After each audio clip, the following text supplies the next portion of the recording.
Honorable CNN, listen to me. Earlier today, we were talking about a member of parliament from Kiambu who said very derogative things about women, or is alleged to have said very derogative things about women. Mr. Speaker, I shared that on my page. And I hope the men in this house are listening. And don't blame women when you are not doing your roles. When I placed this on my page, Mr. Speaker, and I've also seen in the page of Honorable Mayaka, she has shared the same thing. Go and see what young men in their 20s are talking. Toxic. They are celebrating abuse of women, making women look like they are, objects, and actually allowing or encouraging abuse against women. And they are not old men. They are young men in their 20s. And we have been asking the women here that we are empowering young women. What happens to our boys? Go ahead. Thank you, Mr. Speaker. Mr. Speaker, I want to thank Honorable Gladys Boshole for that general statement marking the 16 days of activism on gender-based violence.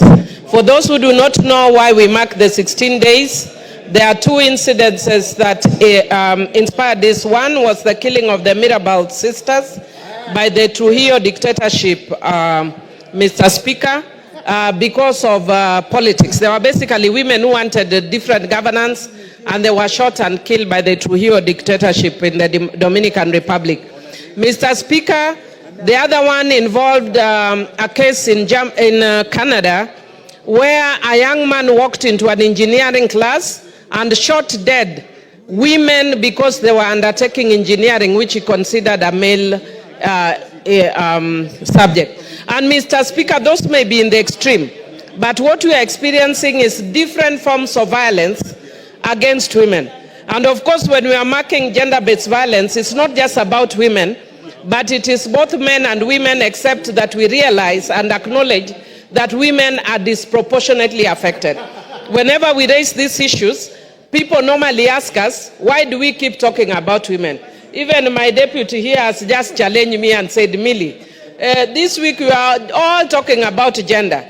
In fact, I wanted to congratulate Honorable Esther Passaris for her commitment, because she has even been wearing orange. Order, Millie. There's a point of order from Ruku. Mr. Speaker, Millie, she is raising a very important... Honorable Millie. Honorable Millie, yes. She is raising a critical point. But you can see men are not listening. You can see Honorable Bui, Honorable CNN, Honorable Mwenje, they are busy discussing other issues. And the issues of women are critical in our society. As the end of state said here, when this issue is being discussed here, Honorable Speaker, all men need to be attentive. And it is sad to see Honorable Bui and CNN very busy next to Honorable Millie, yes, when Donya. she is raising a critical point. Honorable Are they in order, Mr. Speaker? Yes, Donya. Get the mic first. Is he a God to know what they are discussing? And is even mentioning the names, the electorates are listening, that their members of parliament are idle. Can he apologize, Mr. Speaker? How has he known what they were discussing? Yet they were saying they are discussing about women affairs, how they are promoting the bills, and how they are supporting our speaker in parliament. Can he withdraw and apologize? Millie, gone. Thank you, Mr. Speaker. Mr. Speaker, I can see Donya is a very good student. And she has learned to be heard. You know, in my mother tongue, we say, Teloika or Telokumingat. Leadership is grabbed, it is not given. That is why my book is rigged or be rigged.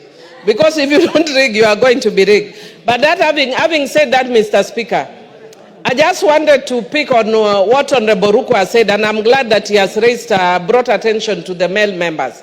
And I'm glad that it's brought especially to CNN. Honorable CNN, listen to me. Earlier today, we were talking about a member of parliament from Kiambu who said very derogative things about women, or is alleged to have said very derogative things about women. Mr. Speaker, I shared that on my page.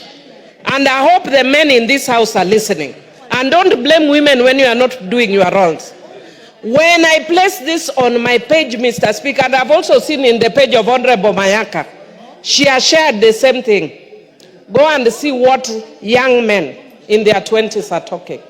Toxic. They are celebrating abuse of women, making women look like they are, objects, and actually allowing or encouraging abuse against women. And they are not old men. They are young men in their 20s. And we have been asking the women here that we are empowering young women. What happens to our boys? Can I empower young women, then I come and empower boys and you are in this house? The men in this house empower the boys. They are going astray. You are raising toxic people in this country. And unless, no, it is not us. I want to tell Honorable Osoro, this is a very serious issue, Mr. Order. Speaker. Unless we take this issue seriously, why would I call anybody Kadadi? But Mr. Speaker, at my age, I'm Menopause, I can't call anybody Kababa. Mr. Speaker, Mr. Speaker, the men in this house need to understand, and I'm not taking this jokingly, our boys are going astray. Yes. I had said here, and Esther even said, that during that protest, they are sending us their private parts. A boy who is young enough to be my grandchild.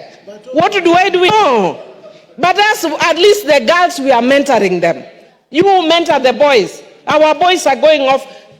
Thank you, Honorable Gladys. Let me stop there, Mr. Speaker. And Thank you. Yeah. We'll end there.